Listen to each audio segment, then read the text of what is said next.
سلطان کو یہ سارا ماجرا سننے کے بعد یقین نہیں آ رہا تھا کہ میری غیر موجودگی میں اتنا بڑا واقعہ سرزد ہو گیا اور مجھے کسی نے بتایا تک نہیں۔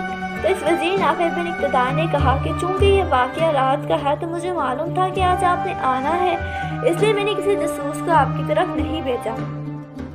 سلطان غصے سے اپنی نشست سے اٹھے اور کہا کہ باقی جتنے بھی فریادی ہیں آپ لوگوں کی فریادیں کل سنی جائیں گی۔ پھر سلطان نے وزیر نافع بن اقتدار سے کہا کہ اس لڑکی اور میرے بیٹے الفضل ابن صلاح الدین کو اس دربار میں بلایا جائے، جبکہ وزیر نافع بن اقتدار نے کہا کہ بہتر تھا کہ آپ اگر اس مقدمے کو محل کے اندر سنتے۔ سلطان نے غصے بھرے لہجے میں کہا کہ جرم اور مجرم برابر ہوتے ہیں، عدالت ہر ایک کے لیے برابر ہے۔ اتنے میں سلطان صلاح الدین ایوبی نے مصر سلطنت کا سب سے بڑے قاضی علاء الدین کو دربار میں بلانے کے لیے ایک سپاہی کو بھیج دیا کہ اس مقدمے کا فیصلہ علاء الدین کرے گا۔ سپاہی فوراً حکم بجا لایا اور مصر شہر کے سب سے بزرگ اور عقلمند قاضی علاء الدین کو عزت و احترام کے ساتھ دربار میں لے گئے۔ کچھ ہی دیر میں دربار میں سلطان صلاح الدین ایوبی کا بیٹا الفضل ابن صلاح الدین، سلطان خود اور بزرگ قاضی علاء الدین اور وہ لڑکی جس نے سلطان کے بیٹے پر بدکاری کا الزام لگایا تھا، سب حاضر ہو چکے تھے۔ سلطان نے قاضی علاء الدین سے کہا کہ آپ اس مقدمے کی کارروائی کو شروع کریں اور ہر ایک چیز کا اپنے طریقے سے معائنہ کریں، ہر سوال کا جواب کریں، وضاحت طلب کریں، لیکن ایک بات کا خیال رکھیے گا کہ اس وقت میں آپ کے سامنے سلطان کی حیثیت سے نہیں بلکہ ایک عام شخص کی حیثیت سے بیٹھا ہوں۔ اگر یہ کہا جائے تو بے جا نہ ہوگا کہ اس وقت میں آپ کے سامنے ایک ملزم کے باپ کی حیثیت سے بیٹھا ہوں۔ آپ نے اسلامی شریعت کے مطابق فیصلہ سنانا اور اس کا جو بھی سزا و جزا ہو وہ منتخب کرنا ہے۔ مقدمے کی کارروائی کا باقاعدہ آغاز ہو چکا تھا۔ سلطان بجائے دربار میں اپنی نشست پر بیٹھنے کے دیگر لوگوں کے ساتھ بیٹھے تھے۔ سب سے پہلے قاضی علاء الدین نے اس لڑکی سے اس کا نام پوچھا۔ اس لڑکی نے اپنا نام سکینہ بتایا۔ کٹہرے کی ایک جانب اس لڑکی کو کھڑا کر دیا گیا اور دوسری جانب سلطان کے بیٹے کو کھڑا کر دیا گیا۔ قاضی نے پھر سلطان کے بیٹے سے پوچھا کہ کیا تم اس لڑکی کو جانتے ہو؟ سلطان کے بیٹے نے کہا کہ بالکل نہیں۔ پھر قاضی علاء الدین نے اس لڑکی سے کہا کہ تم اس لڑکے کو جانتی ہو؟ تو اس لڑکی نے کہا کہ میں زیادہ تو نہیں جانتی، لیکن کل صبح ایک گھوڑے پر سوار ہمارے قبیلے سے گزر رہے تھے، میں راستے سے جا رہی تھی تو انہوں نے مجھ سے کہا کہ میں سلطان صلاح الدین ایوبی کا بیٹا ہوں اور مجھے تم پسند آ گئی ہو۔ میں نے ان سے کہا کہ میں ایسی لڑکی نہیں ہوں اور میں آپ کے والد کے دربار کی طرف ہی جا رہی ہوں، میری ایک فریاد ہے۔ اس نے مجھ سے کہا کہ میرے والد دربار میں نہیں ہیں، تم شام کے وقت آنا، میرے والد دربار میں آ جائیں گے، اگر وہ نہ بھی ہوئے تو میں تمہاری فریاد سن کر اس کو حل کر دوں گا۔ میں شام کے وقت جب دربار میں آئی تو میری ان سے ملاقات ہوئی۔ قاضی علاء الدین نے کہا کہ تمہاری کیا فریاد تھی؟ تم سلطان سے کس بارے میں ملنا چاہتی تھی؟ اس لڑکی نے کہا کہ میرے والدین اس دنیا سے جا چکے ہیں اور میں قبیلے کے ایک گھر میں اپنے دور کے رشتہ دار بوڑھے میاں بیوی کے ساتھ رہتی ہوں اور میری مالی حالت بہت زیادہ کمزور ہے۔ میں سلطان سے وظیفہ لگوانا چاہتی تھی اور یہی بات جب میں نے شام کے وقت سلطان کے بیٹے سے کہی تو انہوں نے مجھ سے بہت غلط باتیں کی۔ پھر میں تمہارا وظیفہ بھی لگوا دوں گا اور اس وقت تمہیں سونے کی ایک تھیلی دوں گا، ساتھ میں دینار بھی دوں گا۔ جب میں نے یہ سب کرنے سے منع کیا اور بھاگنے لگی تو اس نے جلدی سے میرے برقعے کو نیچے زمین پر پھینکا اور میرے ساتھ غلط کام کرنے لگا، جس کا نتیجہ یہ تمام سپاہی اور وزیر دیکھ چکے ہیں۔ اس نے میرے سارے کپڑے پھاڑ دیے، اس نے زبردستی مجھے اپنی زیادتی کا نشانہ بنا ڈالا۔ پھر قاضی علاء الدین نے سلطان کے خاص وزیر اقتدار نافع کو بلایا اور اس سے پوچھا تو اس نے کہا کہ جب ہم اندر گئے تو اس وقت اس کا برقع زمین پر پڑا تھا اور اس کے کپڑے پھٹے ہوئے تھے۔ یہ ساری باتیں سننے کے بعد علاء الدین سر جھکا کر پریشان سے ہو گئے۔ سلطان نے ان سے کہا کہ آپ نے جو فیصلہ کرنا ہے کیجیے، پریشان ہونے کی کوئی ضرورت نہیں ہے۔ پھر سلطان نے کہا کہ یہ الزام ایک عام انسان پر نہیں بلکہ ایک باصلاحیت اور باکردار انسان صلاح الدین ایوبی کے بیٹے پر ایک لڑکی نے لگایا ہے، اور اگر یہ الزام سچ ثابت ہو گیا تو میری ساری زندگی کی تعلیم و تربیت اور کامیابیوں پر پانی پھر جائے گا۔ پھر قاضی علاء الدین نے سلطان کے بیٹے الفضل ابن صلاح الدین سے کہا کہ جو لڑکی کہہ رہی ہے وہ سچ ہے؟ تو انہوں نے کہا کہ یہ لڑکی مجھ پر پتہ نہیں کون سا بہتان لگانا چاہتی ہے۔ میں کل قبیلے میں ضرور گیا تھا لیکن وہ میرا معمول ہے، پہلے میں اکثر سپاہیوں کے ساتھ نکلتا تھا لیکن میں کل جلدی میں آ کر اکیلا نکل گیا۔ اس لیے میرے پاس کوئی گواہ نہیں کہ میں اس لڑکی سے کوئی ملاقات ہوئی، اور نہ ہی میں نے اسے کسی قسم کا لالچ لے کر شام کو دربار آنے کا کہا تھا۔ یہ مجھ پر جھوٹا الزام لگا رہی ہے۔ قاضی علاء الدین نے نافع بن اقتدار کی باتیں بھی سن لی، اس لڑکی سکینہ کی باتیں بھی سن لی، اور سلطان کے بیٹے کی باتیں بھی سن لی۔ اب قاضی نے کچھ دیر توقف کے بعد اپنا فیصلہ سنانے کا کہا، کیونکہ اس وقت نماز ظہر کا وقت ہو چکا تھا۔ سلطان صلاح الدین ایوبی اور ان کے بیٹے الفضل ابن صلاح الدین نے وضو کیا، ظہر کی نماز ادا کی گئی۔ نماز پر اللہ کے حضور سجدے میں گر گیا اور دعا کرنے لگا، اے میرے مالک، تیرے با کردار اور نیک بندے پر مشکل وقت آ پڑا ہے، تو اس کی اپنی غیبی مدد فرما اور اس کی عزت کی حفاظت فرما۔ بے شک تو ہی عزت دینے والا اور تو ہی ذلت دینے والا ہے۔ میرا دل نہیں مانتا کہ ملک الفضل ابن صلاح الدین کسی کی طرف بری نظر اٹھا کر بھی دیکھیں گے، لیکن دوسری طرف سکینہ نامی لڑکی پورے وثوق سے سلطان صلاح الدین ایوبی کے بیٹے پر اتنا بڑا الزام لگا رہی ہے کہ میرے بیٹے نے اس لڑکی کو اکیلے پا کر اس کے ساتھ زبردستی کی ہے۔ جبکہ اسی دوران سلطان صلاح الدین ایوبی کے بیٹے کو بہت زیادہ بخار ہو گیا، ان کی آنکھیں سرخ ہو گئی تھی اور وہ اپنے آپ میں سوچ رہے تھے کہ میرے والد جس نے ساری زندگی حکمرانی کی، وہ آج میرے بارے میں کیا سوچ رہے ہوں گے۔ وہ رو رو کر اللہ سے مدد کی دعائیں کر رہا تھا، یا اللہ تو ہی سب سے سچا ہے، بے شک میری مدد کرنے والا صرف تو ہی ہے، اے میرے مالک میری عزت رکھنا۔ یہ سلطان صلاح الدین ایوبی رحمۃ اللہ علیہ کی سلطنت اور ان کے خاندان کے لیے بہت ہی عجیب دن تھا۔ لوگ بڑی بے تابی سے اس لمحے کا انتظار کر رہے تھے کہ جب سلطان صلاح الدین ایوبی کی موجودگی میں قاضی علاء الدین اس مقدمے کو سننے کے بعد اس کا کیا فیصلہ کرتے ہیں، کیونکہ صاف سی بات ہے جن لوگوں نے اس واقعے کو یہ شرمناک رنگ دیا وہ لازمی سلطان اور ان کے بیٹے کے خلاف تھے اور ان کی بدنامی کروانا چاہتے تھے۔ سلطان سے بے شک ان کی کوئی دشمنی نہ تھی، لیکن سلطان کے بیٹے سے نافع بن اقتدار نامی وزیر کی لگ بازی چل چکی تھی۔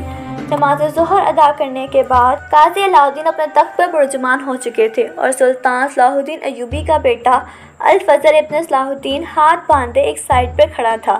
تھوڑی دیر کے بعد قاضی نے فرد جرم پڑھ کر سنایا اور فرد جرم پڑھنے کے بعد قاضی نے سلطان کے بیٹے سے مخاطب ہو کر کہا کہ تمہیں اپنی سمائی میں بولنے کا پورا حق ہے۔ قاضی کی بات ختم ہوتے ہی الفضل ابن صلاح الدین نے قاضی سے مخاطب ہوتے ہوئے کہا، قاضی صاحب، جس لڑکی کو میں نے دیکھا تک نہیں اس کے ساتھ کچھ برا کرنے کے بارے میں سوچ بھی کیسے سکتا ہوں۔ یہ سنتے ہی قاضی صاحب نے حکم دیا کہ یہ لڑکی تمہارے سامنے کھڑی ہے، اور دربار میں موجود ہر انسان حیرت کی نگاہوں سے اس لڑکی کو دیکھے جا رہے ہیں کہ اس لڑکی کا سارا جسم ڈھانپا ہوا تھا اور صرف آنکھیں وہ بھی بڑی مشکل سے دکھائی دے رہی تھی۔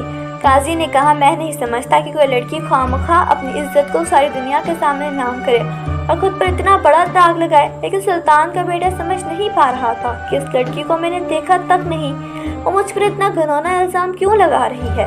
آخر اس کے پیچھے کوئی نہ کوئی وجہ تو ضرور ہے، مجھ سے آخر ایسی کون سی غلطی سرد ہوگی جو اس لڑکی نے مجھ پر اتنا بڑا الزام لگا دیا۔ قاضی علاء الدین لڑکی سے مخاطب ہوا اور کہا کہ تم اپنی صفائی میں کچھ اور کہنا چاہتی ہو؟ اس لڑکی نے کہا کہ میں اپنا بیان پہلے دے چکی ہوں، مزید ایسی باتیں کر کے میں اپنی مزید عزت خوار نہیں کر سکتی۔ بخار بہت زیادہ ہونے کی وجہ سے سلطان صلاح الدین ایوبی کا بیٹا الفضل ابن صلاح الدین کا چہرہ زرد ہو رہا تھا اور جسم کانپنے لگ گیا، زبان پر بھی لرزہ طاری تھا۔ دیکھ کر مجمع کو یہ لگ رہا تھا کہ سلطان کا بیٹا بے قصور نہیں ہے، اس نے یہ گناہ کیا ہے۔ سلطان صلاح الدین ایوبی خاموشی سے بڑے غور سے یہ سارا منظر دیکھ رہے تھے۔ پورا دربار بھی سناٹے میں چھایا ہوا تھا، لوگ بڑے غور سے سلطان اور ان کے بیٹے اس لڑکی کو دیکھ رہے تھے اور قاضی علاء الدین کی باتیں بھی سن رہے تھے کہ اچانک سلطان کے بیٹے نے اس لڑکی سے کہا کہ کیا تمہیں اپنے رب سے ڈر نہیں لگتا کہ تم ایک بے قصور انسان پر اتنا بڑا الزام لگا رہے ہو۔ لوگ سمجھ رہے تھے کہ کیا سلطان کا بیٹا ہونے کی وجہ سے اگر یہ مجرم قرار بھی دے دیا گیا تو سزا سے بچ جائے گا۔ پھر سے سلطان کے بیٹے نے قاضی سے مخاطب ہو کر کہا کہ جب ہم کسی بھی مسئلے کا حل نہیں نکال پاتے تو ہم پھر اپنے اللہ کی طرف رجوع کرتے ہیں، اور میں بھی اس لڑکی کو کہتا ہوں کہ اگر یہ اللہ کو حاضر ناظر جان کر اللہ کی قسم کھا کر قرآن پر ہاتھ رکھ کر کہہ دے کہ ان کا الزام سچا ہے تو میں وہ گناہ قبول کر لوں گا جو مجھ سے سرد بھی نہ ہوا، کیونکہ میرا قرآن اللہ کی ذات پر بھروسہ ہے۔ یہ سنتے ہی سلطان صلاح الدین ایوبی جب کھڑے ہوئے تو سارے لوگ ان کی طرف متوجہ ہوئے۔ قاضی علاء الدین بھی پریشان ہوا کہ سلطان آخر کیا کہنا چاہتے ہیں۔ اچانک سلطان نے تمام لوگوں کو مخاطب کر کے اور قاضی کو مخاطب کیا، پھر اس لڑکی کو مخاطب کر کے کہا کہ اگر یہ میرا بیٹا واقعی گناہ کر چکا ہے تو یہ مت سمجھے گا کہ سزا سے بچ جائے گا، اس کو وہی سزا ملے گی جو میرے دربار میں آئے کسی بھی فریادی کے جرم کی ہوتی ہے، یعنی کہ اگر میرے بیٹے نے یہ جرم کیا ہے تو اس کو بھی کوڑے مارے جائیں گے، اور اگر یہ کوڑے کھانے کے دوران مر بھی گیا تو میں اس کی قبر پر باقی کے کوڑے مروا کر اسلامی طریقے سے اس کی سزا مکمل کروں گا، لہٰذا میری بس اللہ سے یہ دعا ہے کہ اللہ تعالیٰ حق پر رہنے والے کی مدد فرمائے۔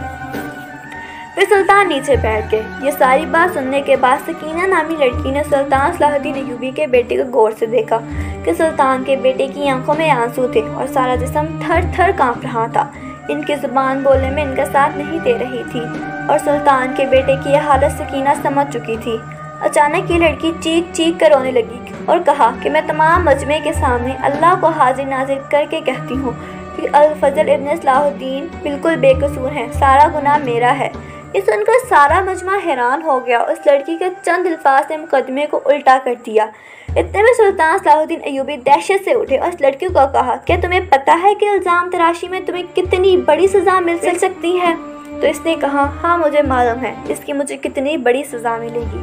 اس کے بعد قاضی علاء الدین نے سکینہ سے کہا کہ آخر ایسی کیا وجہ تھی کہ تم نے سلطان کے بیٹے پر اتنا گناہ اور نفرت امیز الزام لگایا؟ تو لڑکی نے اپنی آنکھیں جھکا لی، لیکن جب سلطان صلاح الدین ایوبی نے لڑکی کی طرف دیکھا تو اس نے کہا اے میرے سلطان، میں جانتی ہوں کہ مجھ سے بہت بڑا گناہ ہو گیا ہے، شاید اس کی تلافی بھی ناممکن ہے، کہ جو داغ الفضل ابن صلاح الدین کے کردار پر لگا وہ شاید میں چاہتے ہوئے بھی نہ مٹا سکوں، لیکن یہ سب کام کرنے کے لیے میں مجبور تھی۔ سلطان صلاح الدین ایوبی نے پوچھا کہ بتاؤ تمہیں اس کام کرنے کے لیے کس نے مجبور کیا؟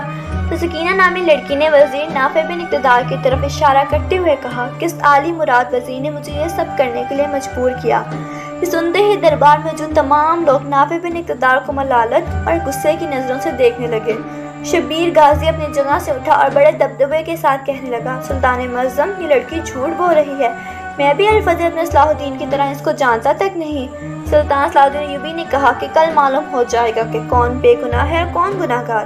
اس کے بعد سلطان صلاح الدین ایوبی نے سکینہ نامی لڑکی کو اپنے کمرے میں بلایا اور پوچھا کہ بتاؤ اصل ماجرا کیا ہے۔ ان کے ساتھ قاضی علاء الدین بھی کمرے میں موجود تھے۔ سکینہ نے کہا کہ آج سے 10 سال پہلے میرے والد ایک جنگ میں شہید ہو گئے تھے اور ان کی وفات کے 2 سال بعد میری والدہ بھی اس دنیا سے چلی گئی۔ اس کے بعد میں ایک قبیلے کے ایک بڑے میاں بیوی جو ہمارے دور کے رشتہ دار تھے ان کے پاس رہنے لگی۔ انہوں نے میری شادی کی تو شادی کے 4 سال بعد میرا شوہر بھی اس دنیا سے چل بسا اور میری 2 بیٹیاں بھی ہیں۔ میرے بچے اور یہ دونوں بوڑھے بزرگ 4 دنوں سے بھوک سے مر رہے تھے اور ہمارے گھر اناج کا ایک دانہ بھی نہیں تھا۔ آج سے 2 دن پہلے میں نقاب اوڑھے آپ کے دربار میں آ رہی تھی تو مجھے ایک وزیر نے کہا کہ سلطان دربار میں نہیں ہے، تمہیں کیا کہنا ہے؟ تو مجھے بتاؤ، میں تمہاری مدد کروں گا۔ میں نے اس وزیر نافع بن اقتدار کو اپنی ساری مجبوری بتائی تو اس نے کہا کہ تم میرا ایک چھوٹا سا کام کرو، میں تمہیں 10,000 دینار دوں گا اور ساتھ میں 5 بوری اناج تمہارے گھر بھجوا دوں گا۔ سنتے ہی میں لالچ میں آ گئی، کیونکہ میں نے اپنی زندگی میں کبھی بھی 1,000 دینار نہیں دیکھے تھے اور نہ ہی کبھی ہمارے گھر میں 5 اناج کی بوریاں آئی تھی۔ میں خوش تھی کہ ان دیناروں سے جن لوگوں سے میں نے قرضہ لیا ہے وہ قرضہ واپس کر دوں گی اور اپنے بوڑھے منہ والے والدین کا علاج بھی کراؤں گی۔ پھر اس وزیر نے غصے بھرے لہجے میں کہا لیکن اس بات کا کسی کو بھی علم نہیں ہونا چاہیے، اگر اس بات کا کسی کو علم ہو گیا تو میں تمہیں، تمہارے بچوں، بوڑھے بزرگوں تمہیں قتل کر دوں گا اور تمہاری لاش کتوں کو ڈال دوں گا۔ ویسے بھی مجھے اناج اور رقم کی ضرورت تھی، اس لیے میں نے اس کی بات میں ہاں ملا لی اور اس نے مجھے سارا ڈرامہ کرنے کو کہا۔ جیسے جیسے اس نے مجھے سمجھایا میں نے ہر کام ویسے کیا، لیکن جب الفضل ابن صلاح الدین نے مجھے قرآن پاک اٹھا کر، اللہ کی قسم اٹھا کر الزام لگانے کا کہا تو میرے جسم کا ذرہ ذرہ کانپ گیا اور میں اپنی موت سے ڈر کر اس لڑکی کے بات سننے کے بعد سلطان کنیز کو لے کر اس بڑے منہ بولے والدین کے گھر گئے اور جا کر حالات چیک کیے تو واقعی وہاں نہ کوئی اناج کا دانہ تھا اور نہ ہی ان کے پاس دینار تھے اور ان کے گھر میں بھوک ناس رہی تھی، حتیٰ کہ اس کی بیٹیوں کے تن پر مکمل لباس بھی نہیں تھا۔ اور بعد میں مزید سلطان اپنے جاسوسوں کے ذریعے اس لڑکی کی تمام معلومات اکٹھی کی اور نافع بن اقتدار نامی وزیر کو اور اس لڑکی کے جو بھی تعلقات تھے اس کو بھی بے نقاب کر دیا۔ ساری تحقیقات معلوم کرنے کے بعد قاضی علاء الدین اور سلطان صلاح الدین ایوبی نے اگلے دن پورے مجمع ایک جگہ اکٹھے ہونے کی دعوت دی۔ یہ دعوت اس لیے تھی کہ قاضی حقیقی مجرم کو اس کی سزا دے سکے۔ جو کہ نافع بن اقتدار تھا، کیونکہ سلطان نے نافع بن اقتدار سے یہ سب ڈرامہ رچانے کے بارے میں جب پوچھا تو اس نے ساری حقیقت بتا دی کہ میری موجودگی میں آپ کے بیٹے نے 2 لوگوں کے درمیان ہونے والے لین دین کے معاملے میں ایک آدمی کے حق میں فیصلہ سنایا، اور یہ بات مجھے پسند نہ آئی۔ اس کے بعد مجھے اندر ہی اندر آگ لگی اور میں چاہتا تھا کہ اس کی بدنامی ہو جائے اور آپ آئندہ سے کبھی بھی دربار میں آنے کے قابل نہ چھوڑیں۔ سلطان نے جب سپاہیوں کو بھیج کر ان 2 لوگوں کا جن کا سلطان کے بیٹے نے فیصلہ کیا تھا ان کو بلایا، سلطان کے بیٹے نے فیصلہ کیا تھا وہ بالکل سچ تھا۔ تو ادھار دینے والے شخص نے کہہ دیا تھا کہ میں اس سے پہلے اپنی رقم وصول کر چکا تھا، لیکن میں نے کوشش کی کہ شاید مجھے دوبارہ رقم مل جائے، کیونکہ اس وقت میرے حالات بہت تنگ تھے، اور جب میں نے اس سے ادھار مانگا تو اس نے مجھے دینے سے انکار کر دیا، اس لیے میں نے اس پر الزام لگایا کہ میرے دینار واپس نہیں کر رہا۔ ساری حقیقت جاننے کے بعد اب سلطان نافع بن اقتدار کی سزا لوگوں کے سامنے دکھانا چاہتے تھے اور بتانا چاہتے تھے کہ جو بھی جرم کرے گا چاہے وہ کوئی بھی کیوں نہ ہو اس کو سزا لازمی ملے گی۔ مقررہ دن لوگ بڑی دور دور سے نافع بن اقتدار کی حالت کو دیکھنے کے لیے آئے۔ جب نافع بن اقتدار کو میدان میں لایا گیا تو سخت زنجیروں میں جکڑا ہوا تھا۔ لوگ اس کو ملامت کی نظروں سے دیکھ رہے تھے، کوئی اسے نمک حرام بول رہا تھا۔ شریعت کے مطابق 70 کوڑے مارے گئے اور اس کے بعد سلطان صلاح الدین ایوبی نے اس کی تمام جائیداد ضبط کر لی، اسے شاہی عہدہ بھی لے لیا، اور اس کی تمام جائیداد جب اس لڑکی کو دینے کی دعوت دی گئی تو لڑکی نے لینے سے انکار کر دیا۔ اس کی جائیداد یہ کہتے ہوئے ٹھکرا دی کہ میں کسی کا مال اپنے حصے میں رکھ کر غاصب نہیں بننا چاہتی، لیکن پھر سلطان نے زبردستی یہ جائیداد اس عورت کی 2 بیٹیوں کے نام کر دی، کیونکہ ان کا والد دنیا سے جا چکا تھا، لہٰذا ان کے لیے ایک سائبان کے طور پر سلطان نے پیش کر دی۔ اسی طرح سلطان صلاح الدین ایوبی اور ان کے بیٹے الفضل صلاح الدین کی اللہ تعالیٰ نے غیبی مدد کی، اور ان کے وجود پر لگا یہ بدکاری کا داغ تو دودھ کی طرح دھل گیا۔